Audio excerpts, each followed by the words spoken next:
What's up everybody, Dusty here, back with Project Zomboid. Now as you may know, I'm a big fan of Zomboid and its unforgiving nature, which allows you to put your zombie survival plan to the test and see how it might fare in action. However, thanks to its trait system, which allows you to give your characters different strengths, weaknesses, and quirks, it also allows for a fair degree of role-playing, so it's not the reports of a burgeoning undead nightmare, which is currently causing my character to suffer from a crippling panic attack, but rather his claustrophobia, which is currently being triggered by the fact that he's cooped up indoors. And while modern society might encourage you to suppress those anxieties with prescription medications and over-the-counter booze, one commonly overlooked upside of the fall of civilization is that it suddenly becomes much more affordable to become a landowner, and if you just want to throw up a tent on your newly acquired property and call it a day, then there's no bougie elitist around to incorrectly label you as white trash for doing so. But that's not a perm. No, it is not. Upon realizing I had a can opener in my possession, my first priority became to find a drivable car that still had its keys, and since my character lived next door to a gas station, it seemed like an ideal place to start.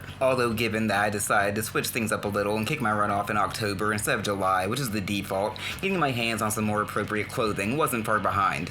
I also do bite the bullet and head back inside to watch a VHS recording of an episode of Car Zone, as increasing one's knowledge of vehicle maintenance is always a good thing. And once I actually arrived at the gas station, I got a little sidetracked as I just couldn't fight the urge to pocket every cigarette lighter and match in the building, because if worst comes to worst, then at the least, I should be able to feed my nicotine cravings. And speaking of cravings, I also decided I might as well grab some lunch while I'm there. With my belly full and my addiction satisfied, my good luck continued as I did indeed find two cars that still had their keys in the parking lot. It doesn't take me too long to settle upon the station wagon because it's got more storage space and is in slightly better condition. The one downside is that neither vehicle currently has any fuel or cans required to transport the gas to 20 feet from the pumps, so I head across the street to the Riverside Police Station, where I'm immediately confronted by some hungry biters who are looking to turn me into their midday snack. After they're taken care of, my intuition turns out to have been correct as I get my hands on a gas can, which begins the whole process of filling up my engine. Now that that's all out of the way and I've ensured I've got the means for a quick escape, I head back over to the police station to break in and then help myself to everything in the armory, and I even managed to find a bike out in the parking lot, so it seems like everything's coming up dust. But during the 15-second ride back over to the gas station, I somehow managed to attract the attention of a small little herd of zombies I must have missed earlier,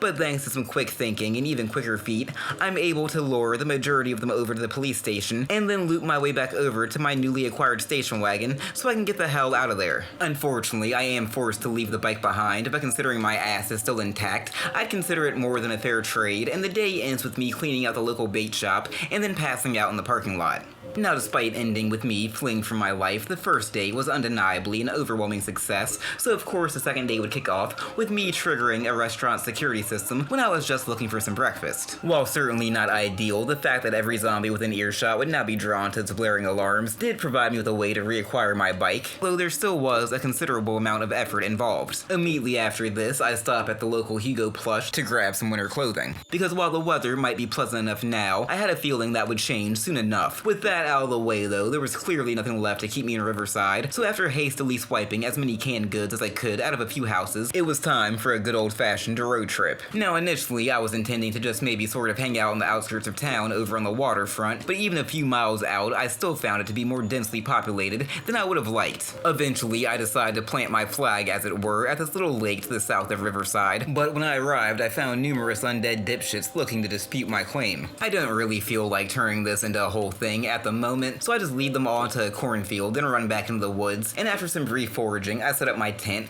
formally establishing my camp in the name of the dust. Not content to rest on my laurels though, I emerged from the woods to check out some houses and a nearby barn to add onto my surplus and clear out some of the undead when required. The next few days provided a bit of a reprieve, as the manual labor required to construct a campfire or set up a small farm is honestly a walk in the park when compared to the stresses one usually associates with a zombie outbreak. I mean, a decent portion of my time was spent fishing and smoking cigarettes, so this is essentially the ideal vacation for your average dad in the 90s, although the occasional undead menace would periodically show up to break the illusion. Camp Dust might not have been as isolated as I'd like, but the surrounding woods deterred most visitors, and with the lake providing a reliable source of food and drinking water once it had been properly treated, I had pretty much everything I needed on hand. But it's only natural to always strive for a little bit more. People don't want to just mindlessly survive day to day. They want to live. They want to enjoy themselves. Most importantly, they just want to find a way to distract themselves so that they're not trapped with their own thoughts. I mean, how else can you explain that essentially every culture culture on Earth came up with their own methods of alcohol production,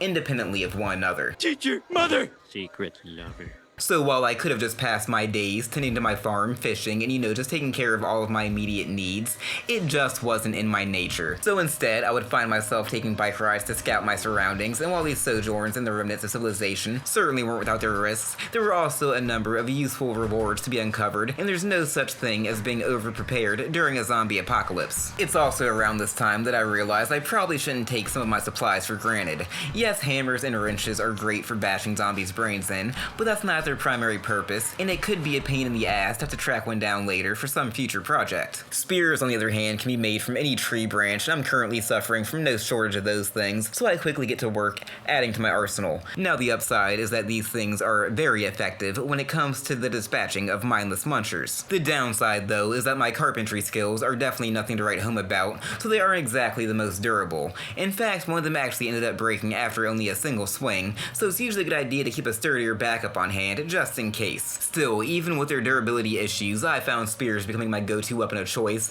and even began to experiment with a few add-ons like screwdrivers and forks to give them a little more oomph. And this inevitably led me down the path of improving my carpentry skills the best way I know how. I will dismantle this oppressive establishment board by board! So as we got deeper and deeper into the second week, I started to feel like I was hitting my stride. I was improving my skills, I was acquiring the means to expand my farm, I busted out a double-barrel shotgun like the Doom guy, and used it to put down hundreds of zombies in a little town to the south of Camp Dust, and I had so much gas on deck you'd think I was the Bud Man. I mean, things were going so well, I even had a second car, and any Project Zomboid veteran can tell you, when you've got two cars and both their gas tanks are fully topped off, you feel like a goddamn king. But you know what they say about pride, and yeah, so there's a pretty good reason the average person no longer forages for their own breakfast each morning. While I hadn't trusted any of the berries I'd come across in my travels, mushroom and fish salad had quickly become one of my staples, and given that it had been over 2 weeks and I hadn't suffered any ill effects from it, I thought all mushrooms were in the clear. Turns out I was gravely mistaken though, as one that I ended up scarfing down for a little pick-me-up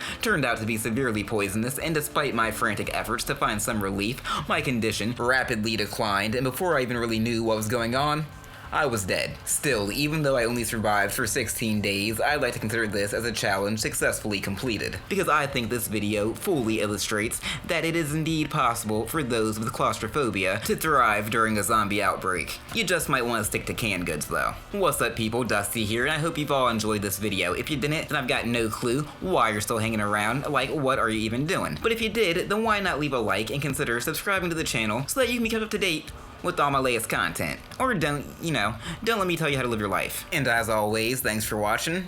I'm out.